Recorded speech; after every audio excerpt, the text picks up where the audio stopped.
ಆತ ಮದುವೆಯಾಗಿ 6 ವರ್ಷ ಆಗಿತ್ತು. ಹೆಂಡತಿ ಪಾಲಿಗೆ ಒಂದು ದಿನವೂ ಗಂಡ ಆಗಿರಲಿಲ್ಲ.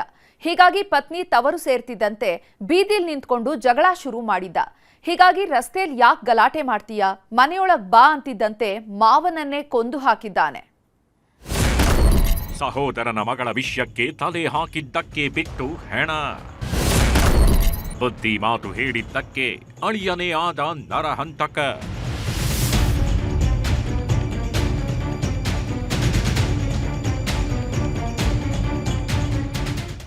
ಈಗೀಗೆಲ್ಲ ಯಾರ ಮಾತನ್ನ ಯಾರೂ ಕೇಳೋ ಸ್ಥಿತಿಯಲ್ಲಿಲ್ಲ ಬಿಡಿ.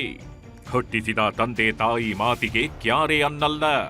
ಅಂಥದ್ರಲ್ಲಿ ಬೇರೆಯವರು ಹೇಳೋದಕ್ಕೆ ಹೋದ್ರೆ ತಲೆ ಕೆಡಿಸ್ಕೊಳ್ತಾರಾ ಹೇಳಿ? ಅದು ಬುದ್ಧಿ ಮಾತೇ ಆಗಿರ್ಲಿ, ಜೀವನದ ಪಾಠವೇ ಆಗಿರ್ಲಿ, ನಿಮ್ಮ ಉಪದೇಶ ನಮಗೆ ಬೇಡ ಅಂತ ಡೋಂಟ್ ಕೇರ್ ಅನ್ನೋರೇ ಜಾಸ್ತಿ. ಇದಕ್ಕೆ ತಾಜಾ ಉದಾಹರಣೆ ಹುಬ್ಬಳ್ಳಿಯಲ್ಲಿ ನಡೆದಿರೋ ಈ ಘಟನೆ. ರಸ್ತೆಯಲ್ಲಿ ನಿಂತ್ಕೊಂಡು ಜಗಳ ಮಾಡಬೇಡ, ಕೂತ್ಕೊಂಡು ಮಾತಾಡೋಣ ಬಾ ಅಂತ ಹೇಳಿದ್ದೇ ತಪ್ಪಾಗಿ ಹೋಗಿದೆ.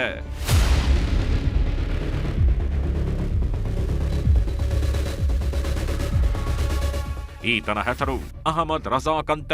ಹುಬ್ಬಳ್ಳಿ ನಗರದ ಗೌಶಿಯಾ ಟೌನ್ ನಿವಾಸಿ. ಹೆಂಡತಿ ಮಕ್ಕಳ ಜೊತೆ ನೆಮ್ಮದಿಯಾಗಿದ್ದ. ಈತನ ಮನೆಯಲ್ಲದೆ ಸಹೋದರ ಇಮ್ರಾನ್ ಕೂಡ ವಾಸವಾಗಿದ್ದ. ಈತನ ಮಗಳನ್ನ ಸದ್ದಾಮನ್ನೋನು 6 ವರ್ಷದಿಂದೆ ಮದುವೆಯಾಗಿದ್ದ.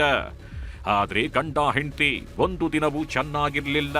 ಹೀಗಾಗಿ 2 ತಿಂಗಳ ಹಿಂದೆ ತವರು ಮನೆ ಸೇರ್ಕೊಂಡಿದ್ಲು. ಪತ್ನಿ ಮನೆ ಬಿಟ್ಟು ಹೋಗ್ತಿದ್ದಂತೆ ಪಾಪಿ ಸದ್ದಾಂನ ಪಿತ್ತ ನೆತ್ತಿಗೇರಿದೆ.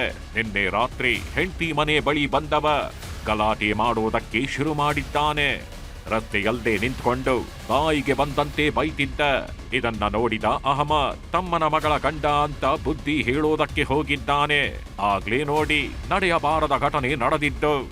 ಅಲ್ಲಿ ಅವ್ರು ಏನಾಗೈತಿ ಏನಿಲ್ಲ ಸರ್, ಅವ್ರು ಬಂದು ಹೊಡೆದ್ ಬಿಟ್ಟಾರ ಸರ್. ಅವ್ರಿಗೆ ಮೂಲ್ಯಾಗ ತೊಗೊಂಡು ಇಲ್ಲಿ ಹೊಡೆದ್ ಬಿಟ್ಟಾರ ಸರ್. ಇಲ್ಲೇ ಹೊಡೆದ್ ಬಿಟ್ಟಾರ ಸರ್. ಅವ್ರ ಸಿಸ್ಟರ್, ಅವ್ರದ್ದು ಮಮ್ಮಿ ಎಲ್ಲರೂ ಇದ್ದ ಸರ್. ಅವರು ಹೊಡೆದಾರ ಎಲ್ಲರೂ. ರಸ್ತೆಯಲ್ಲೇ ಗಲಾಟೆ ಮಾಡ್ತಿದ್ದ ಸದ್ದ, ಕೆಟ್ಟ ಕೆಟ್ಟ ಪದಗಳಲ್ಲಿ ಬೈತಿದ್ದ. ಹೀಗಾಗಿ ರಸ್ತೆಯಲ್ಲಿ ಗಲಾಟೆ ಮಾಡೋದ್ ಬೇಡ, ಮನೆಯೊಳಗೆ ಬಾ, ಕೂತು ಮಾತಾಡೋಣ ಎಂದಿದ್ದಾರೆ. ಇಷ್ಟಕ್ಕೆ ಸಿಟ್ಟಿಗೆದ್ದ ಸದ್ದ ಮಾವ ಅನ್ನೋದನ್ನು ನೋಡದೆ ಅಹಮದ್ನನ್ನ ಎಳೆದುಕೊಂಡು ಹೋಗಿ ಕಲ್ಲಿನಿಂದ ಜಜ್ಜಿ ಕೊಲೆ ಮಾಡಿದ್ದಾನೆ. ಮೊದಲಿಂದನೇ ಜಗಳ ಇತ್ತು ಸರ್. ಅವ್ರದ್ದು 3 ವರ್ಷದಿಂದ ಜಗಳ ಇತ್ತು. ಹುಡುಗಿ ಕರ್ಕೊಂಡು ಹೋಗೋದು, ಹುಡುಗಿ ಹೊಡೆಯೋದು, ಬಿಟ್ಟು ಹೋಗೋದು, ಅದೇ ಥರ ಇತ್ತು ಅವ್ರದ್ದು. ಅದೇ ಥರ ಇವರು ಬುದ್ಧಿ ಮಾತು ಕೊಡ್ತಾ ಇದ್ರು ಅವ್ರಿಗೆ. ಲಾಸ್ಟಿಗೆ ನಿನ್ನೆ ನೈಟಲ್ಲಿ ಹಿಂಗೆ ಮಾಡ್ಕೊಂಡು ಬಿಟ್ಟಿದ್ದಾರೆ ಸರ್ ಅವರು. ಒಟ್ನಲ್ಲಿ ಸಹೋದರನ ಮಗಳ ಸಂಸಾರ ಚೆನ್ನಾಗಿರ್ಲಿ ಅಂತ ಆಸೆ ಪಟ್ಟವ ದುರಂತ ಅಂತ್ಯ ಕಂಡಿದ್ದಾನೆ.